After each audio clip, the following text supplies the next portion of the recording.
اب آتے ہیں ہم کس کی طرف؟ مدینے کے ماحول اور معاشرے کی طرف۔ یہ کہنا بہت آسان ہے کہ ہم کوفیوں کی طرح بے وفا نہیں ہے، کہیں ایسا تو نہیں کہ اندر سے میں بھی کوفی ہوں؟ یہ کہنا بڑا آسان ہے، کتنے بے غیرت تھے مدینے والے، سیدہ کے گھر کو آگ لگ گئی اور دیکھتے رہے۔ کہنا بہت آسان ہے، لیکن پریکٹیکل ہمیں دیکھنا ہوگا کہ وہ عرب جاہلی جس میں قبیلے کی محبت، عشیرے کی محبت، بھئی نبی خدا کو مکے سے مدینے کیوں جانا پڑا؟ اور مارنے والے کون تھے؟ اپنے چچا تبت یدا ابی لہب، اپنے رشتہ دار قتل کرنے والے، دشمنی کر۔ اور مدینے والے کون ہیں؟ مدینے والوں کا نبی سے کیا؟ نہ رشتہ داری نہ دوستی، یعنی اپنے شہر میں اپنے لوگ شب ہجرت مارنے پہ تلے ہوئے ہیں کہ 12 لوگ 12 قبیلوں سے لے، اور جتنے قبیلے تھے ان سے لوگ لیں تاکہ ایک قبیلے پہ الزام نہ لگے اور رسول خدا کو قتل کر دیا جائے۔ اپنے لوگ مارنے پہ تلے ہوئے ہیں۔ لیکن سوال یہ ہے، جب اپنے ہی مانتے نہیں تھے جو بنو ہاشم تھے، تو پھر ڈر کیسا کہ ہم پہ الزام نہ لگے؟ کیونکہ بنو ہاشم میں بھی عصبیت موجود تھی، جسے ہم کہتے ہیں قوم پرستی۔ قوم پرستی تھی، کچھ بھی ہو، کسی کی عبادت کرنے والا ہو، لیکن ہے تو ہمارا، تو اس پہ بھی جھگڑا ہو جانا تھا۔ تو انہوں نے کہا مختلف لوگ جمع کرو، تو نبی کو مدینے جانا پڑا۔ بھئی مدینے ہی کیوں؟ مکے والے اپنے رشتہ دار جنہوں نے بچپن سے رسول خدا کی امانت داری کو دیکھا، جو قسم کھاتے تھے کہ اگر تو کہے کہ اس پہاڑ کے پیچھے لشکر ہے ہم مان جائیں گے، جو ان کے درمیان فیصلے کرواتا تھا، جس کو لقب امین ملا تھا، یہ تو مدینے والوں میں نہیں رہے تھے، لیکن مدینے والوں نے مصطفیٰ بھی ایمان لایا، مکے والے ایمان لانے پہ تیار نہیں تھے۔ اس کی وجہ یہ تھی کیونکہ مدینے میں یہودیوں کے 3 قبیلے رہتے تھے۔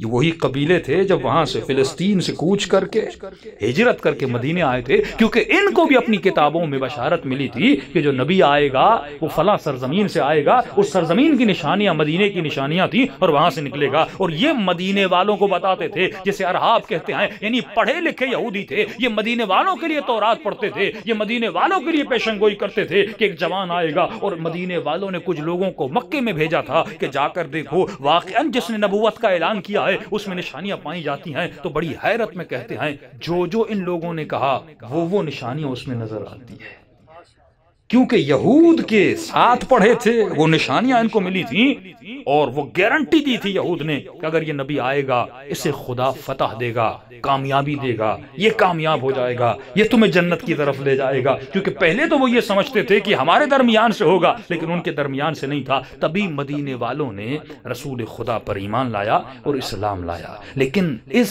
مدینے کے معاشرے میں جب سیدہ کا گھر چلایا جاتا ہے، وہ عصبیت جسے قوم پرستی، جسے جاہلی عادتیں کہتے ہیں، وہ نہیں نکلی تھی۔ کہ جب انہوں نے سنا کہ 24 سال کے جوان کو رسول اپنا جانشین بنا رہا ہے، وہ عرب جن کے یہاں رسم تھی کہ بوڑھا ہونا چاہیے، آج بھی چلے جائیے آپ کے مختلف قبیلوں میں، گاؤں میں، سردار بوڑھا ہونا چاہیے، سفید ریش ہونا چاہیے، کیسے ہم اس کو ایکسپٹ کر سکتے ہیں؟ اور یہ حدیث گواہ ہے تاریخ اہل سنت میں اور تمام میں، لشکر اسامہ آپ سب نے سنا ہوگا کہ رسول خدا نے اپنی دنیا سے جانے سے پہلے کہا کہ لشکر اسامہ کے ساتھ جاؤ روم کی طرف، اور یہ لوگ نہیں جا رہے تھے۔ سوال یہ ہے کہ نبی نے اس لشکر کا سپہ سالار پھر بھی جوان کو بنایا، جس طرح ان کے لیے بچڑا قتل کرنا تھا، اس کے لیے نبی نے جوان کو رکھا۔ یہ برداشت نہیں کرتے تھے کسی جوان کی سربراہی میں، کسی جوان سردار کی سربراہی میں وہ ہمارا سردار بنے اور بوڑھے سفید ریش کسی جوان کے نیچے آ جائیں، قطعاً یہ برداشت نہیں کر سکتے تھے۔ یہاں تک کہ نبی نے فرمایا لعنت ہے اس پر، لعنت ہے اس پر جو اسامہ کے جیش میں اور لشکر میں شرکت نہ کرے۔ یہیں سے نظر آتا ہے ان میں وہ جاہلیت کی عادتیں بنی ہوئی تھیں، لیکن ہم نے شخصیات کو بت بنا دیا۔ جب تک یہ بت ہمارے ذہن سے نہیں نکلتے، جب تک ہم ڈیپلی ہسٹری کو اسٹڈی نہیں کرتے، وہ قرآن جو ہمارے گھروں میں ہے، جس میں 1/3 آف قرآن میں بنی اسرائیل کا ذکر ہے، اس قرآن کو جب تک ہم پڑھیں گے نہیں، تب تک ہمیں ہدایت نہیں ملے گی۔ صلوات پڑھے محمد و آل